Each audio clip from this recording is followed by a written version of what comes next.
It's funny thing about mothers and fathers, even when their own child is the most disgusting little blister you could ever imagine, they still think that he or she is wonderful. Some parents go farther. They become so blinded by adoration they manage to convince themselves their child has qualities of genius. Well, there's nothing very wrong with all this. It's the way of the world. It's only when the parents begin telling us about the brilliance of their own revolting offspring, that we start shouting, "Bring us a basin! We're going to be sick!"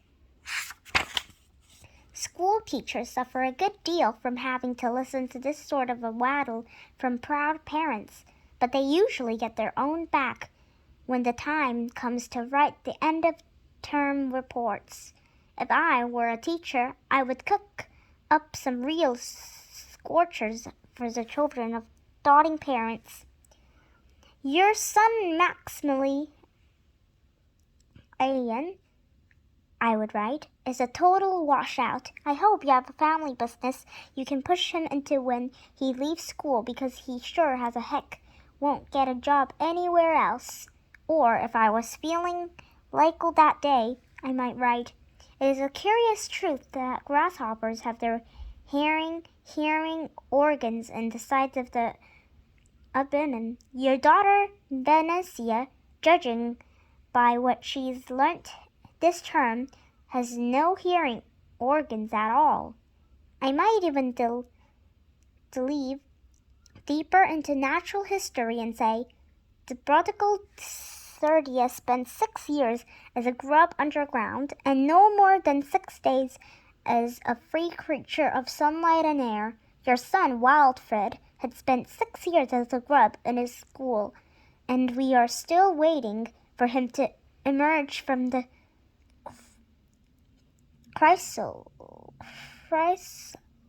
A particularly potionous little girl might sting me into saying, "Fiona has the same glastical beauty as an iceberg, but unlike the iceberg, she has absolutely nothing below the surface." I think I might enjoy writing end-of-term reports for the stinkers in my class, but enough of that. We have to get on. Occasionally, one comes from across parents who take the opposite line, who show no interest at all in their children, and these, of course, are far worse than the doting ones. Mr. and Mrs. Wormwood are two such parents. They had a son called Mitchell and a daughter called Matilda, and the parents looked upon Matilda as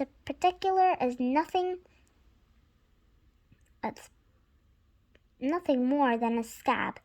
A scab is something you have to put up with until the time comes when you can pick it off and flick it away. Mr. and Mrs. Wormwood looked forward enormously to the time when they could pick their little daughter off and flick her away perfectly into the next country, or even farther than that. It is bad enough when parents treat ordinary children as though they were scabs and bunions, but it becomes somehow a lot worse than the child in question is extraordinary, and that mean is sensitive and brilliant. Matilda was both of these things, but above all she was brilliant. Her mind was also mobile, and she was so quick to learn that her ability would have been obvious even to the most half-witted parents. But Mr. and Mrs. Wormwood were both so gormless and wrapped up in their own silly little lives that they failed to notice anything but unusual about their daughter. To tell the truth, I doubt that would have noticed had the crawled into the house with a broken leg. Matilda's brother Mitchell was a perfectly normal boy, but the sister, as I said, was something to make your eyes pop. By the age of 1.5, her speech was perfect, and she knew as many words as almost grown-ups. The parents, instead of applauding her, called her a noisy chatterbox and told her sharply that small girls would be seen and not heard.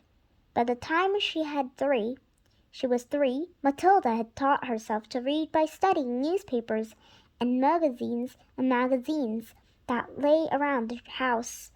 At the age of 4, she could read fast and well, and she naturally began hankering after books. The only book in the whole of this enlightened household was something called Easy Cooking, belonging to her mother, and when she had read this from cover to cover and had learned all of the recipes by heart, she decided she wanted something more interesting. "Daddy," she said, "do you think you could buy me a book?" "A book?" he said. What you want a flaming book for?" "To read, Daddy." "What's wrong with the telly, for heaven's sake?" "We've got a lovely telly with a 12-inch screen, and now you've come asking for a book? You're getting spoiled, my girl."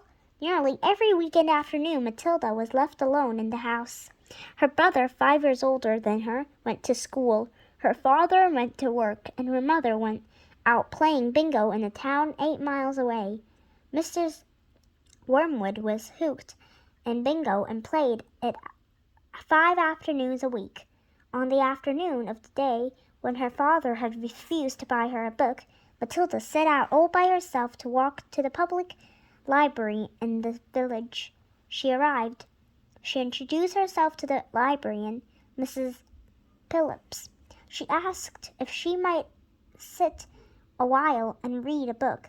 Mrs. Phillips, slightly taken aback at the arrival of such a tiny girl, unaccompanied by parent, nevertheless told her she was very welcome. "Where are the children's books, please?" Matilda asked. "They're over there on the lower shelves," Mrs. Phillips told her. "Would you like me to help you find a nice one with lots of pictures in it?" "No, thank you," Matilda said. "I'm sure I can manage." From then on, every afternoon, as soon as her mother had left for bingo, Matilda would toddle down to the library. Took only 10 minutes, and this allowed her 2 glorious hours sitting quietly by herself in a cozy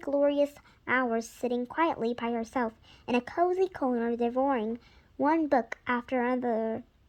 When she had read every single book after another,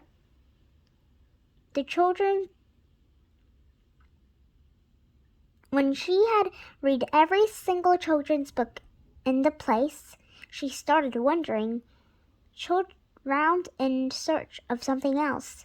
Mrs. Phillips, who had been watching her with fascination for the past few weeks, now got